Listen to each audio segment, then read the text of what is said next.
आगो बारी तयारी गर एकछिन भातलाई भुरु बनाउनु भागिले धेरै बसेर काम छैन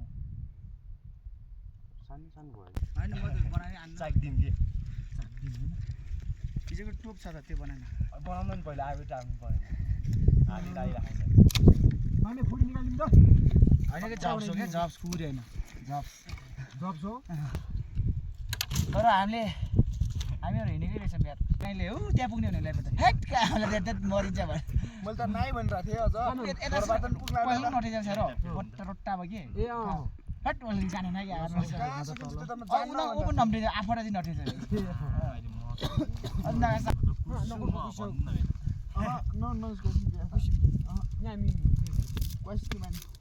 त्यो त काम छैन कि दाइ त्यो काम छैन पाट्लो बाहिर फोहोर बस्नमा यो हलसम्म बिना कोर्चा मर्नु न बौलाउनु हातले बेस्छ जुन त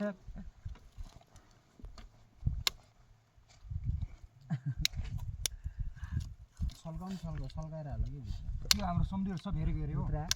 बुतर ल्याएको र कोही आगो बा कोही नास्ताको यस्तो हेरी पारी गरौँ न के हो त्यो अब त के छ र बेला हैन त्यस्तो भोक लाग्छ नि मैले लाग्छ नि तर भात किन मिठो भयो आज त्यो यस्तो हो कि एउटा हिसाबले चिसो ठाउँमा पनि हो हामी धेरै त्यहाँ अब हिजो सब घुम्यौँ माथि अनि त्यो पनि हो फेरि यस्तो के हामी बिहान उठेर केही पनि खाएनौँ र साथमा हामी खुब नाच्यौँ फेरि घुम्यौँ पनि त्यही बेर पनि हुनसक्छ जस्तो लाग्छ तर खाना अति मिठो यार है अनि मैले लास्टै मिठो लाग्यो यो भिडियो मार्फत के भन्न चाहनुहुन्छ त्यो उहाँ हाम्रो होटेलवालालाई उहाँलाई थ्याङ्क यू सो मच आज तपाईँको लास्टै टेस्टी स्पाइसी सबै थियो आमामा सबै भेराइटी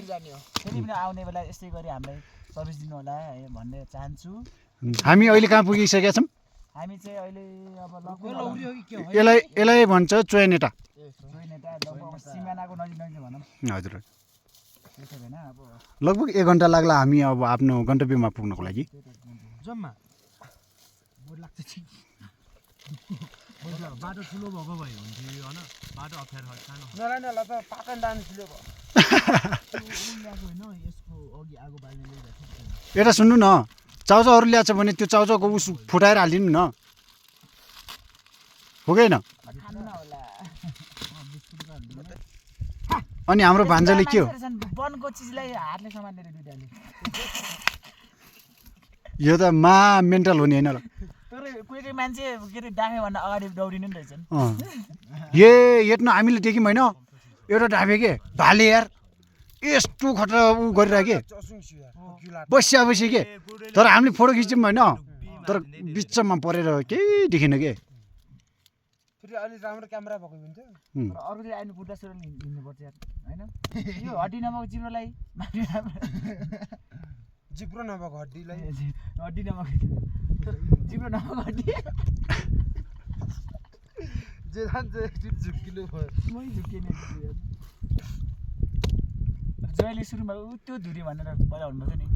यतापट्टि जानु हामी त्यो कहाँ जान्थ्यो त्यसको उता पहाडी गरेर कहाँ आइयौँ नि आज कति दिन भयो हाम्रो यात्रा हाम्रो अब लगभग 4 दिन आज 4 दिन भयो कोही त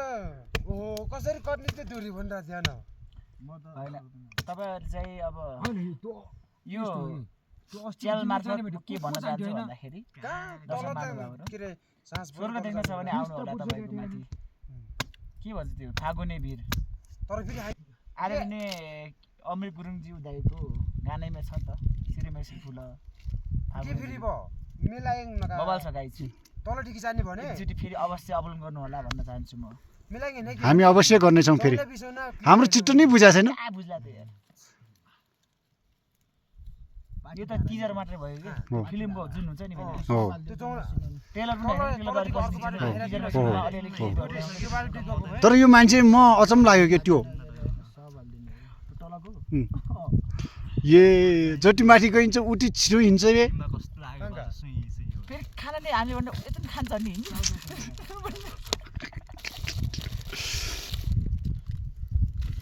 ला पछाड्नेको छोरा पोते सानो मान्छे चिसो आचार अनि पसिना आएर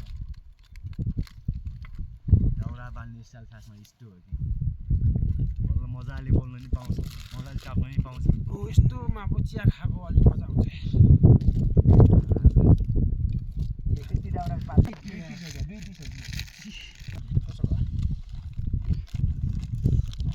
अब त मर्दैन ढुक्क भयो म अरू केही सिकान्न त्यो राइटिङ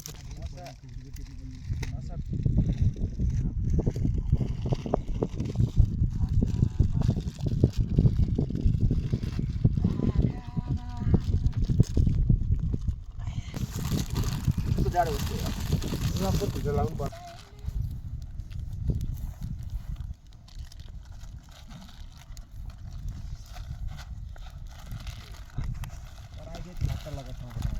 मजा आयो कपाल फुल्नु लाग्यो कपालु कोरेर नजाऊ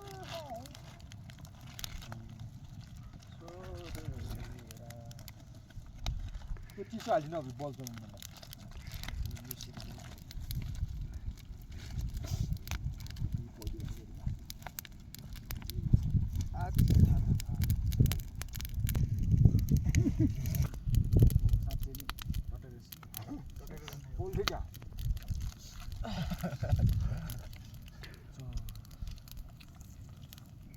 कपाल जले क्या